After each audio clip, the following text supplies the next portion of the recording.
welcome back. It is time to check in with Tom Turton, who is live from the Resource Center this morning. Good morning, Tom. How's it going out there?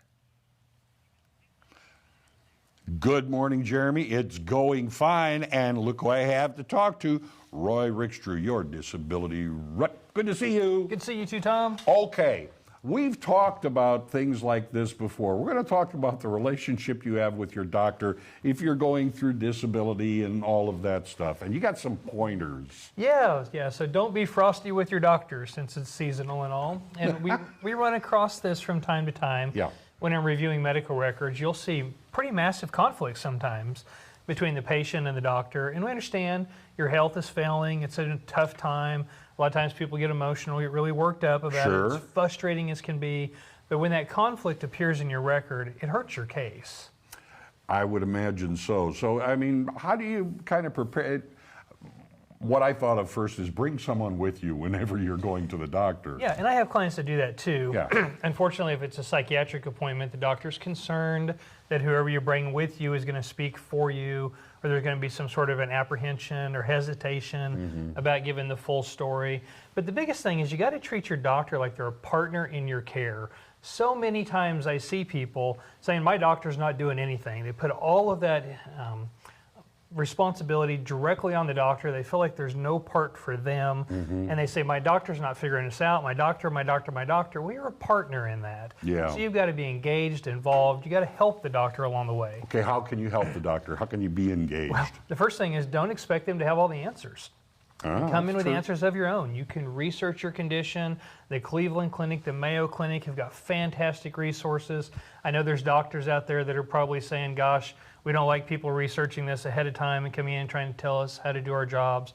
But you want to be informed about the things that are going wrong with you. Sure. The more informed you are, the quicker you're going to put the pieces together to help the doctor put together the pieces, round out the diagnostic picture, and get you better care.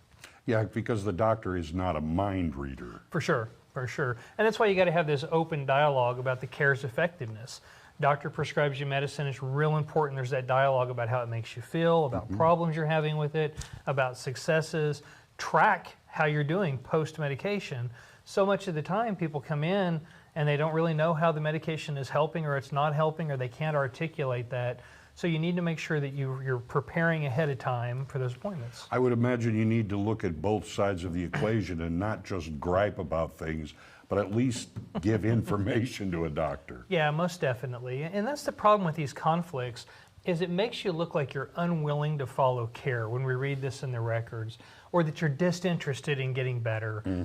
Unfortunately, a lot of times the records from the doctor's perspective, the person who's maybe been chewed out, for example, it starts to look like maybe you're part of the problem instead of part of the solution. Oh, yeah.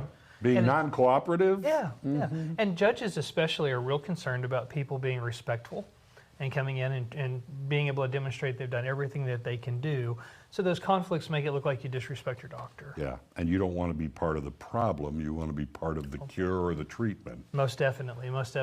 And so it's real important we don't give the doctor the cold shoulder. We want to prepare for the appointments. We want to make notes and cheat sheets. You can even ask for things to be added to your record. We've talked about that before. Yes, we have. And so make notes ahead of time. Take them with you. Ask the doctor to include them. That way what you want to say makes the record instead of having to convince the doctor to add it on his own. That's where a lot of that conflict comes from. Well, it's like prepare for your appointments. Don't just show up and...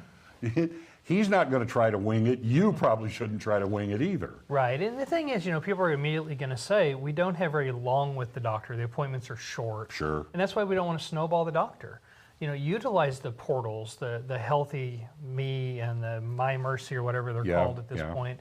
You can communicate with your doctor between those 5 or 6 month appointments or even 3-month appointments. Make sure that there's the narrative about how things are going. Utilize those. Stay focused on the complaints that you have instead of coming in and unfortunately chit-chatting a lot or coming in and griping without legitimate concerns. So it's real important that we just don't come in and complain about how things are, but rather we tell the doctor how things are and how we wish they were better. I think part of it is tell the doctor the truth as well. Oh yeah, most definitely. We want to be honest with the doctor, but we also want to be very forthcoming. But the thing is, you're trying to cram a lot of information in a short visit. Doesn't have to be that way. utilize those portals, call your doctors even if you have to. And you take, for example, like seizure cases or migraine cases. Yeah. People don't always go to the doctor when they have a seizure, but you can MyMercy that doctor and tell them that you had. It becomes part of your record. We get a feel for the frequency of the headaches. It's those in-between appointments that are real helpful to developing out your case. Invaluable. People want more information or would like to make an appointment with you. How do they do it? Well, scan the QR code. That's the easy way. Go straight to a calendar link. You can put yourself on my calendar when it works for you, or give me a ring at the 417-812-6698. All right. Roy? Good to see you, Tom. Good seeing you as well. Come and see him. Give him a call. He'll take a lot of weight off your mind. Merry Christmas and happy holidays, guys. There you are.